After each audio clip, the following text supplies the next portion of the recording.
Well, hello friends, and welcome to another WSIB Truth Matters with Joe Machado, where I separate the truth from bullshit, facts from fiction, in plain English. Today we're going to talk about an issue or a particular policy of the WSIB that can apply to most claims, and you may have heard about it at some point. And that's the issue or topic of pre-existing conditions and how they can impact your claim. It's going to be a two-part series because it is a bit of an extensive policy, and I want to make sure that I impart good information so that you can then consider it, whether or not it applies to your claim, or you have the ability to ask pertinent questions of the WSIB or representative about pre-existing conditions and how they impact your claim. All right, my friends, so without any undue delay, let's get at it.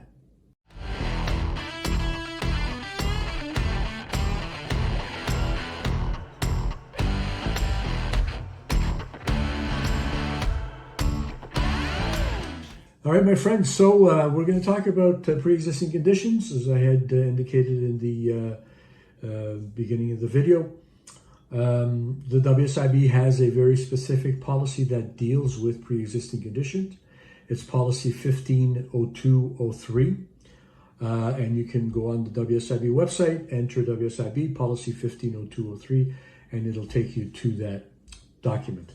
This is a document that case managers are guided by when making decisions in a claim where there is a pre-existing condition.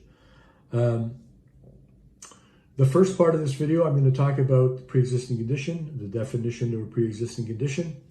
And the next episode, I'm going to talk about how the pre-existing condition can affect certain benefits paid by the WSIB. One of the misconceptions out there is that if you have a pre-existing condition, then your claim won't be accepted. That's not the case. So I'm going to put it up on here for you to see what the policy states in that regard. Entitlement for a work-related injury or disease will not be denied due to the existence of a pre-existing condition. Once initial entitlement is established, the decision maker considers the impact, if any, of the pre-existing condition on the worker's ongoing impairment. So obviously, it's very clear that if you do have a pre-existing condition, that the WSIB will not deny your claim on the basis of that pre-existing condition. What the WSIB would do is determine how that pre-existing condition impacts your claim. And in a lot of cases, it does. And I think for you to get a better idea of how a pre-existing condition can impact your claim, I'm going to talk about the specific definitions that the WSIB has on that policy so that it's very clear to you what a pre-existing condition is in terms of the WSIB's policy and what the types of pre-existing conditions that can be considered. So the first one is any condition that existed prior to a work-related injury or disease. It makes sense, pre-existing condition.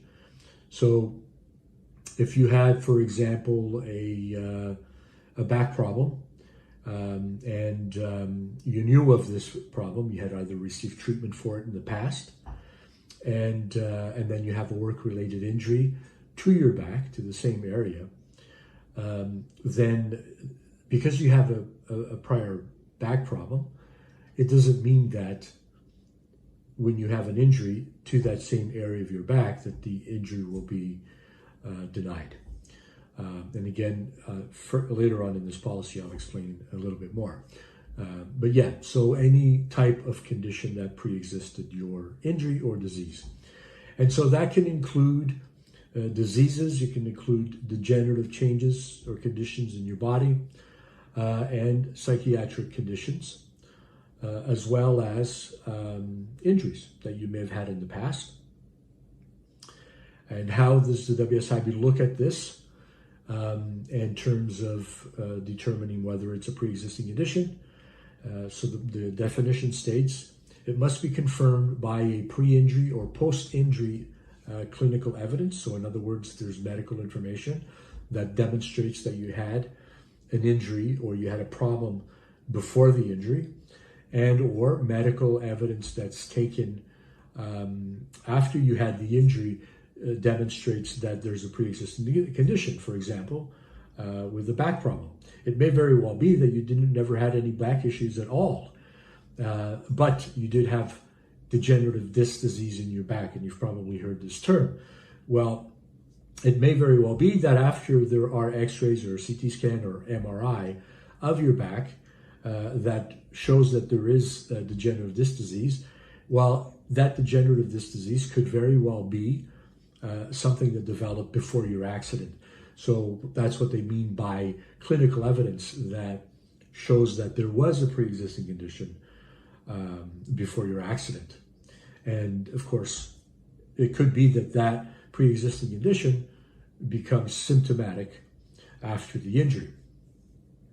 So the definition also states that pre-existing conditions include, but are not limited to, conditions that have produced periods of impairment or disease requiring healthcare and have caused a disruption in employment prior to your workplace injury or disease, or an underlying or a symptomatic condition which only becomes manifest after your accident. Again, dealing with or looking at the example of degenerative disease in your lower back that may have not been symptomatic before. You weren't even aware of it, but then as a result of your injury and the type of injury that you had to that same area, that pre-existing condition becomes symptomatic, which could then be attributed, that becoming symptomatic rather, could be attributed to the accident. The other one is work-related impairment or permanent impairment, for which you have the WSIB granted a permanent disability or a non-economic loss benefit. So if you had a previous accident where the WSIB agreed that there was a permanent impairment for or a permanent disability for individuals injured before January 1st, 1990, or a permanent impairment under non-economic loss, or that is determined through the non-economic loss assessment. It doesn't necessarily mean that if you have another injury to that same area, that because you had that prior injury, your new injury isn't accepted or allowed. So having a pre-existing condition does not necessarily rule out a new injury. So that's all I'm going to talk about in this video, because I think that's enough to sort of consider. And then in the next video, I'm going to talk about how a pre-existing condition can affect some benefits. For example, how it affects a permanent impairment decision, a non-economic loss assessment, and whether or not that non-economic loss assessment and what the percentage is rated at will take into account a pre-existing condition, as well as post-accident situations with a pre-existing condition that can impact your ability to work, whether it be modified work or a new job, and how that pre-existing condition will impact loss of earnings benefits. So these are the two main ones.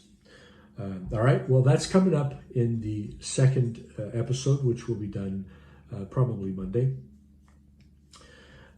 So the main thing that I really wanted to dispel with this video is that, because a lot of people believe that if you do have a pre-existing condition, it will cause the WSIB to either deny your claim or stop benefits in your claim after your claim has been accepted.